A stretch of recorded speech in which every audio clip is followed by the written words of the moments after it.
Salut Julien. Salut Marc. Alors qu'est-ce qu'on va regarder aujourd'hui? Alors aujourd'hui on va vous présenter le Compact Controller 100 de Vago Contact et le logiciel Exadata développé par la société que je dirige, ExaAI. Très bien. Du coup, avec ta société ExaAI, vous éditez ce logiciel-là. Est-ce que tu peux nous donner quelques avantages de cette solution en quelques mots? Alors l'avantage de cette solution, c'est qu'elle peut fonctionner en mode cloud ou en mode local, embarquée sur un PC industriel. C'est qu'elle se base sur des technologies open source avec une certaine transparence, et dans les mois à venir, c'est l'annonce de cette année, la solution va aussi devenir open source. Très bien. Donc là, tu te connectes à l'automate Vago. Pour toi, c'est un automate qui a quoi comme avantage?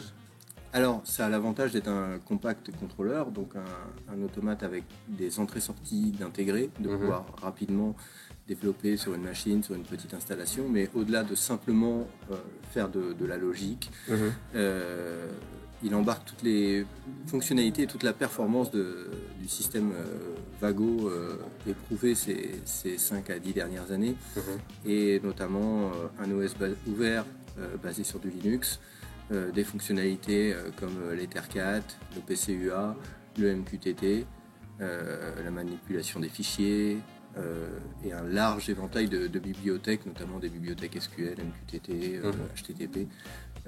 C'est vraiment un couteau suisse en termes de compact controller. Très bien, très bien.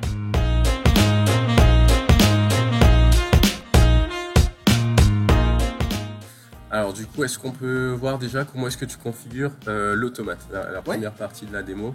Alors, c'est un automate qui se programme avec le logiciel Codesys, qui est un logiciel largement répandu dans l'industrie, et qui se paramètre directement depuis son serveur web.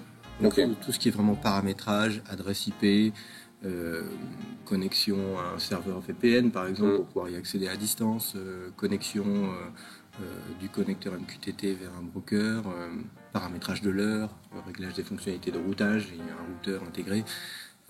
Tout ça, ça se paramètre depuis le serveur web de cet automate. Donc il suffit simplement d'aller taper l'adresse IP de l'automate dans le navigateur. On arrive du coup sur une page de login, de s'identifier avec les identifiants admin et Vago pour accéder à ces différentes pages de paramétrage qui permettent d'avoir du diagnostic sur le produit. Donc bon, lors de la première connexion, il vous embête à chaque clic pour changer votre mot de passe, mais bon, c'est des bons problèmes, hein, c'est pour vous inciter à avoir un système sécurisé. Donc vous allez retrouver du diagnostic sur votre équipement, la possibilité d'ouvrir certains ports, d'activer certains services. Alors, on voit par exemple le réglage du NTP pour la mise à l'heure, la configuration du serveur DHCP, le paramétrage IP sur l'onglet networking, où là on va pouvoir aller régler l'adresse IP de l'automate, régler la fonction de chacun des deux ports Ethernet intégrés à cet automate, parce que de base ces deux ports sont un switch, donc c'est assez pratique pour brancher son PC en tant qu'automaticien. C'est ça. Mais dans certains cas, ça va être un super outil pour se connecter à deux réseaux différents. On peut imaginer, dans le cas de notre exemple, on va faire du monitoring. On n'a pas forcément envie que nos entrées-sorties et notre réseau industriel soient connectés sur le cloud et accessibles par tout le monde ou n'importe qui. Voilà. Donc du coup, on peut séparer les deux ports et faire deux réseaux vraiment bien distincts. Voilà. Okay. Alors du coup, là tu es connecté en Ethernet à l'automate, tu es en navigateur pour le configurer, on n'a pas besoin d'installer un logiciel de configuration, tout se fait... Alors ce qui est bien sur les dernières versions des équipements Vago, c'est que par le passé il y avait des logiciels pour l'adressage, ce genre de choses. Ces logiciels existent toujours, mais on peut complètement s'en passer en fait. Si on voit la façade de l'automate, quand l'automate est en stop, donc là il est en marche, mais on retrouve un petit bouton RST qui permet de basculer l'automate sur une adresse IP par défaut en fait, qui est une adresse IP, on va dire, de maintenance, qui sera perdue au prochain redémarrage et qui permet, normalement c'est 192.168.1.17. Donc une fois qu'on a appuyé sur ce petit bouton pendant 10 secondes, il bascule sur cette adresse IP. Du coup, on peut se connecter au serveur web et paramétrer tout ce qu'on veut sans avoir besoin d'un logiciel de configuration. Et de ce point de vue, c'est c'est super pratique. Très bien.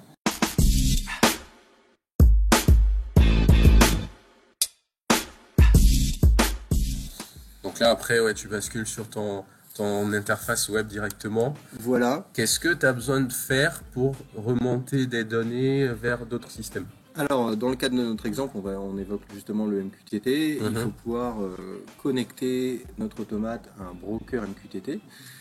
Donc le broker, c'est vraiment le service qui permet de manager un réseau IoT en MQTT. Donc il va recevoir les messages, les renvoyer aux différents équipements qui doivent souscrire à des messages MQTT. Il va gérer la sécurisation, l'authentification des équipements aussi. Donc on va retrouver justement sur ce serveur web, on a un élément qui s'appelle Cloud Connectivity, qui vous permet donc déjà d'avoir un petit diagnostic, savoir est-ce qu'on est connecté, est-ce qu'on a des messages dans le buffer d'envoi, ce genre de choses, et qui vous permettent d'aller paramétrer jusqu'à 2 connexions MQTT, donc 2 brokers MQTT. On pourrait imaginer remonter vers 2 services en même temps, ça peut arriver. C'est un petit peu moins commun, mais ça peut arriver. Et donc sur cette page web, on va pouvoir tout paramétrer.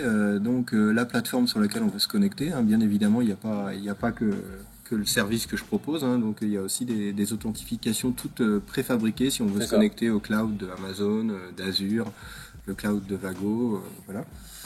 On va pouvoir donner l'URL de connexion vers le broker MQTT, le port, le client ID qui permet notamment d'identifier chaque équipement, le nom d'utilisateur, le mot de passe pour s'authentifier sur le broker.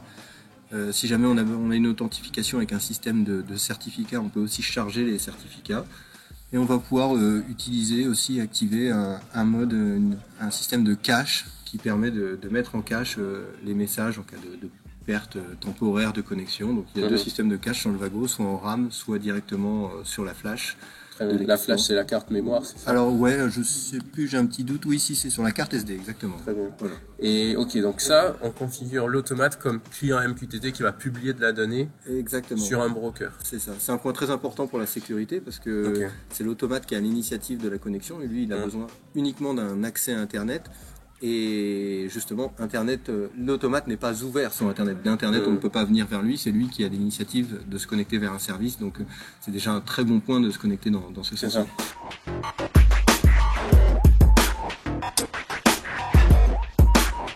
Là, le broker, donc le service qui va récupérer l'info, c'est Exadata que tu as installé en cloud.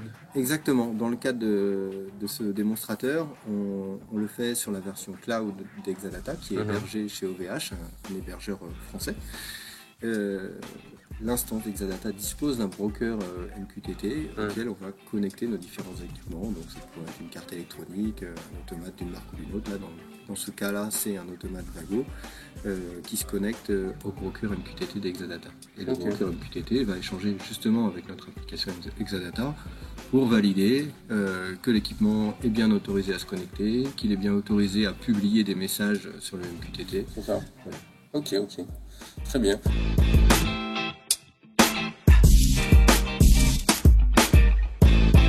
Donc là, maintenant, on arrive à envoyer de la donnée en passant par Internet, évidemment, sur ce cloud-là. Est-ce qu'on peut voir à quoi ça ressemble, l'espace où la donnée atterrit? Alors Exadata, c'est une application qui permet de connecter des équipements, donc gérer leur authentification, avoir un point de vue de leur état de connexion, savoir si les messages remontent bien, savoir s'il y a des pertes de connexion, ce genre de choses. Ensuite, dans Exadata, on va pouvoir donc déclarer nos équipements, comme je disais, ce qui permet de voir que notre automate compact controller est bien connecté. On va pouvoir ensuite déclarer des variables, parce que si on est connecté mais qu'on ne remonte aucune variable, ça n'a pas forcément d'intérêt. Donc on va déclarer ces variables, aller naviguer sur ces variables pour voir un petit peu l'historique des valeurs qui sont remontées. Donc on va pouvoir aller assez facilement naviguer dans le temps pour voir les données qui remontent, zoomer, dézoomer, ce genre de choses. Mais après, tout l'intérêt d'Exadata, c'est pouvoir analyser ces données, les remettre en forme pour donner des informations pertinentes à l'utilisateur sur sa machine, sur son process. Est-ce qu'on peut avoir une idée, par exemple pour les données qui remontent de notre automate là, à quoi ressemble le dashboard? Je sais pas si on l'a vu ça. Donc sur la visualisation Vago, on avait fait un petit compteur d'eau qui s'incrémente toutes les secondes, et puis un petit slider sur lequel on pouvait jouer pour varier le niveau. Pour varier. Donc là, ce que tu fais comme variation à droite sur slider, on le retrouve juste après. Exactement. Dans la super. Exactement. Après, ce qui va être intéressant avec ces données, c'est pas juste de voir l'évolution d'une variable ou d'une autre, c'est de pouvoir travailler dessus. Donc avec Exadata, on peut développer des scripts pour travailler sur nos données. Le script, il va vous permettre de créer des données virtuelles en fonction des données récupérées, de recaler les timestamps, parce que justement sur des applications IoT, on va avoir plein de capteurs qui vont remonter à des rythmes différents. Quand on les a besoin c'est l'eurodatage. L'eurodatage de chacun des capteurs, exactement. Si on a besoin de faire des comparaisons et qu'on a un capteur qui est remonté à la seconde, l'autre toutes les demi-heures, on a des fois besoin de retravailler un peu ces données. On va pouvoir envoyer des notifications, envoyer des mails, des SMS, générer des rapports en CSV, en PDF. Voilà. Et une fois que ces traitements sont faits, ce qui est intéressant aussi, c'est de pouvoir visualiser ces données de manière parlante et pertinente en fait. Donc, dans Exadata, on va pouvoir construire des tableaux de bord qui affichent soit directement des données mesurées, soit des données issues du traitement d'une macro, par exemple. Très bien. Du coup, Julien, avec ton outil, on peut remonter des données et on peut même faire des indicateurs. Du coup, je me demande, c'est quoi la différence par rapport à une supervision classique qu'on rencontre dans les usines? Oui. La différence, c'est que c'est pas un logiciel de conduite de process. Voilà. C'est vrai pour avoir des données d'un peu plus haut niveau, retravailler sur les historiques, analyser les données passées, déclencher des générations de rapports, des notifications sur arrivée d'alarme. Mais c'est vraiment fait pour travailler sur la donnée dans le temps et pas uniquement fait pour travailler sur du live de manière impérative. On utilise une base de données dédiée aux séries temporelles et un langage de script très puissant qui regroupe à peu près 1200 fonctions qui permet de vraiment aller faire tout un tas de travaux sur la donnée historisée en fait. Et du coup, donc en termes d'indicateurs, en fait, si je suis un industriel, ça me donne un outil simple qui regroupe juste les indicateurs dont j'ai besoin, mais pas avec toutes les fonctionnalités de contrôle-commande que tu aurais sur une SCADA par exemple. Exactement, on va pouvoir quand même redescendre des consignes. Dans l'exemple du dashboard là, qu'on affiche ici, c'est la démonstration que j'utilise assez régulièrement. Ce sont les températures, les données qui remontent de chez moi. Je remonte les températures des différentes pièces, les consignes de régulation des différentes vannes thermostatiques et les prévisions météo ainsi que les données du système EcoWatt RTE. Très bien. Les coupures de réseau qui étaient potentiellement prévues pendant l'hiver, qui n'ont pas encore eu vraiment lieu.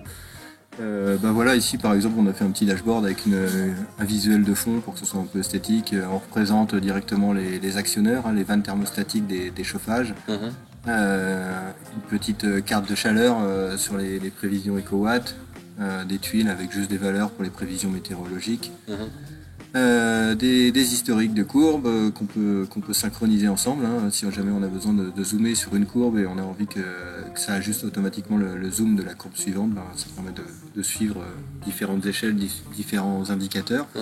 Mais on peut aussi redescendre de la donnée. Typiquement ici on va augmenter la consigne de chauffage. Instantanément, ça redescend en QTT vers le système. Voilà. Okay. C'est pas fait pour faire de la conduite en live, mais on est quand même capable de redescendre de la consigne de manière instantané quasiment. Donc là, si je suis un industriel et que j'ai envie d'utiliser cette solution, tu me conseilles de commencer par quoi? Alors, commencer par me contacter parce que le but c'est de fournir des solutions équilibrées et adaptées. Donc la première chose ça va être de collecter les données, ensuite ça va être de les pousser vers Exadata. Donc soit on peut fournir une version Edge qu'on va embarquer sur du PC industriel, donc ça va être destiné à une installation vraiment isolée ou à une petite installation. Dès qu'on va avoir plusieurs sites à connecter ou besoin d'historique plus important, on va proposer la solution cloud. On va vous accompagner de bout en bout sur la collecte, mais aussi sur le travail de la donnée, la construction des scripts, C'est un projet qui peut prendre combien de temps en moyenne pour se rendre compte? Aussi bien en quelques semaines sur une petite application, aussi bien ça peut être un accompagnement sur le long terme. On a des industriels qu'on a accompagnés pour centraliser toute la donnée de leurs différents skids, par exemple. C'était le premier objectif, pour avoir un endroit pour chaque production où on peut choisir en fonction des OF. On a l'historique l'historique qui correspond à un OF ou à un autre. Mais après, par exemple, ce client auquel je pense, l'étape suivante pour lui, c'est d'aller travailler sur du machine learning, travailler sur sa donnée et d'aller beaucoup plus loin. Donc, c'est un accompagnement qui se vise au long terme. Voilà. Il y a différentes orientations. Ça peut être tout simplement pour centraliser de la donnée, avoir des indicateurs clés sur les données des sites. Et après, il y a une deuxième étape qui est de soit préparer ces données pour une autre application, pour imaginer une application mobile pour de la maintenance, ou alors travailler plus en profondeur ces données pour faire du prédictif. Très bien, très bien. Ouais, donc il y a vraiment en fait une forte orientation donnée quand même. Exactement. D'où le nom de l'application, je suppose. Exadata. Ok. Vraiment, le but de cette application, c'était de faire vraiment quelque chose d'ouvert. D'ailleurs, je l'évoquais tout à l'heure, c'est une solution qui va passer en mode open source dans les mois à venir, donc sur le modèle open core, donc 80% des fonctionnalités vont devenir open source, mais pour autant d'avoir un environnement complet et sécurisant en fait. Il n'était pas question de se dire tiens, il faut que j'aille installer un broker MQTT, il faut que j'aille bricoler en ligne de commande l'authentification de mes équipements, la base de données à côté. Bon là on a une application web dans laquelle on peut faire les scripts d'analyse, la connexion des équipements, les dashboards, les rapports, dans un environnement assez sécurisé et pour autant ouvert. Ok. Donc là ce que je comprends c'est qu'on peut avoir finalement pas mal de fonctionnalités sur ces données, sur ces indicateurs pour prendre des décisions. Le MQTT, c'est vrai qu'on n'a pas parlé technique, mais le MQTT c'est un protocole qui est très permissif. Il a l'avantage d'être léger, d'être sécurisé, donc c'est tout à fait adapté pour l'IoT, mais il est très libre. Dans un message MQTT, on pourrait remonter un fichier, une image, une photo, ou tout simplement des données, des métriques, c'est ce qu'on fait actuellement. On pourrait remonter les données en live, mais dans notre cas où on a pas mal de sites souvent éparpillés, on a besoin d'avoir des données horodatées et de pouvoir les remonter par paquet. Et donc on a défini un format qui est documenté. Voilà, on a un petit exemple ici. Donc c'est un format basé sur JSON qui est bufferisé, horodaté et qui est optimisé pour éviter les répétitions en fait, notamment sur les noms des variables. Voilà. Très bien. Donc là, avec le MQTT, finalement, on a du quasi temps réel, enfin, depuis l'automate vers le cloud. Voilà, c'est ça. Alors dans l'automate, quand on demande d'échantillonner une variable, elle est insérée dans un buffer. Dès que le buffer est plein, il est poussé vers Exadata. Donc en fonction de la vitesse de remplissage de ce buffer, du coup les données remontent plus ou moins fréquemment. Donc, on pourrait imaginer un petit buffer qu'on remonte régulièrement selon le besoin. Donc là, les données remontent dans le broker MQTT, parce que du coup, Exadata concentre tout. Et j'avais une question, vu que c'est un broker, un point central de données, est-ce qu'on peut aussi renvoyer l'info à d'autres clients MQTT qui auraient besoin de cette info-là? Alors oui, on va pouvoir le faire. Ça, c'est des fonctionnalités qu'on est en train de rajouter, parce que dans un premier temps, l'idée, c'était de pouvoir remonter les données de chaque projet. On peut déjà, depuis Exadata, relayer l'information et redescendre de la donnée. Là, on va élargir un petit peu le scope dans les développements à venir pour que justement on puisse avoir des échanges inter-automates sans forcément que ce soit archivé dans Exadata, avec encore un petit peu plus de souplesse. Mais oui, c'est le but du MQTT et on l'a pris en compte dans ce sens-là. Ok, ouais, parce qu'il a fait un intermédiaire, d'où le broker en fait. C'est ça. Ça peut être simplement un relais pour deux installations isolées. Qu'on a besoin de faire communiquer tout en restant sécurisé. On n'a pas envie d'avoir une adresse IP fixe sur notre automate qui est à la 3G par exemple, parce qu'on estime que c'est pas hyper sécurisé, ou en plus que ça nécessite des abonnements qui peuvent être coûteux. Donc une simple connexion internet, on publie sur le MQTT. De l'autre côté, une autre connexion internet, on se connecte au MQTT et on souscrit au message publié par l'autre. C'est ça. Très bien. Bah, écoute, merci pour la démo en tout cas, Julien. Là, du coup, on l'a fait avec un automate Vago pour l'interfacer avec ta solution Exadata dans le cloud.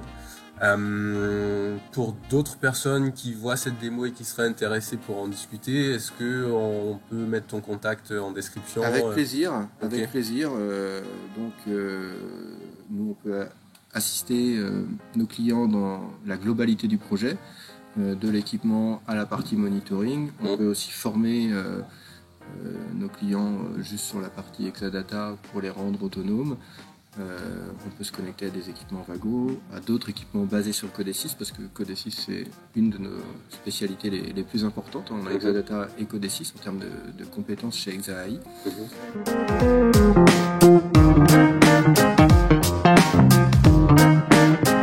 Donc là, on a fait la démo sur un automate Vago qui est basé sur Code6, qui fournit des possibilités de communication, notamment en MQTT avec ta solution Exadata. Est-ce que là, en gros, les librairies de communication de Vago, c'est quelque chose qui est mis à disposition ou il faut l'avoir en plus après? Ouais, et c'est un des choix importants qui m'ont fait adopter le Vago, moi. Par exemple, ce sujet des librairies, je suis un fervent défenseur des technologies ouvertes et open source. Il peut y avoir un côté stratégique ou idéologique, mais ce côté ouverture, il est quand même très important pour une question d'indépendance. Et Vago sur la gamme automatisme, c'est tout à fait dans cette philosophie en fait. On ne va pas acheter une bibliothèque ou une autre en fonction de ce qu'on a besoin de faire. En fait, généralement, la plupart du temps, on a tout le package de disponible. C'est téléchargeable sur le site internet de Vago. Là, par exemple, avec le contrôleur 100, vous allez pouvoir faire de l'Ethercat, de l'Ethernet IP, de l'OPC-UA, du MQTT, avec beaucoup de liberté. Donc, pour s'intégrer dans des systèmes existants, aussi bien dans l'industrie que dans le tertiaire. Demain, on a besoin d'échanger avec une API REST, par exemple récupérer les prévisions météorologiques ou les informations du système EcoWatt d'RTE. Parfait, il y a une bibliothèque Vago, APP, HTTP par exemple, qui permet d'échanger via le protocole HTTP. Besoin d'échanger avec un système de base de données MySQL ou Microsoft SQL, mais il y a une bibliothèque pour ça. Et pour autant, on n'est pas obligé de se dire, mince, il faut sélectionner exactement la référence de produit qui va bien pour ça, ou d'acheter la licence. Non, on peut démarrer le projet en se disant, bon, voilà, on a à peu près toutes les perfs qu'il faut dans cette CPU qu'on a choisie. La librairie standard fera le job après, on pourra piocher ce dont on a besoin pour développer notre système. Ouais, donc nativement, tu as plein de fonctionnalités finalement qui sont mises à disposition. Et du coup, l'avantage, c'est très évolutif. En fait, tu n'as pas besoin de réfléchir après coup à acheter le nouveau module qui va bien. Exactement. Ça permet d'avoir un package qui nous permet de répondre à pas mal de choses. Voilà. Et alors là, du coup, on fait une communication en MQTT avec ta solution Exadata. Oui. Pour toi, est-ce que les solutions MQTT, c'est quelque chose qu'on verra de plus en plus dans l'industrie ou dans le tertiaire? Je pense. C'est déjà très implanté dans des gros groupes, chez de gros industriels. On le voit de plus en plus couramment dans des applications de la vie de tous les jours, aussi bien dans le tertiaire que dans l'industrie. Et oui, le fait de remonter des données dans le cloud ou de pouvoir redescendre des consignes ou des informations du cloud, ça vient vraiment dans la philosophie actuelle. En fait, il y a beaucoup de services qui peuvent du coup être développés autour de ça. Ça permet d'étendre les fonctionnalités et de simplifier les infrastructures matérielles et logicielles au niveau outils de monitoring, supervision. Très bien, très bien. Eh bien écoute, en tout cas merci pour cette démo là. Moi ça donne un exemple d'utilisation du MQTT, de Vago, de Exadata aussi en cloud. Et voilà, du coup j'invite tous ceux qui verront la vidéo peut-être à tester le MQTT, à tester aussi peut-être la solution Vago. Qu'est-ce que tu dirais de cet automate là par rapport à d'autres constructeurs d'automates ou d'autres solutions qui existent? Moi je le vois vraiment comme un couteau suisse. Côté contrôleur compact, comme il porte son nom, mais c'est plutôt adapté. Souvent, on avait l'habitude de petits contrôleurs où c'était assez rapide à programmer, on pouvait faire un peu de logique, il y avait déjà quelques entrées et sorties d'intégrer, mais dès qu'on était sur des systèmes un peu plus complexes en termes de réseau ou de fonctionnalités sur la partie développement logiciel, Là, on se retrouvait tout de suite limité. Là, ce qui est bien, c'est que sur un contrôleur compact, on embarque toutes les fonctionnalités et la liberté qu'on pourrait avoir sur des contrôleurs plus haut de gamme. Et c'est ça qui est fantastique. Très bien, très bien. Bon, mais super, écoute, merci à toi et puis on se dit à très bientôt. À bientôt. Bye.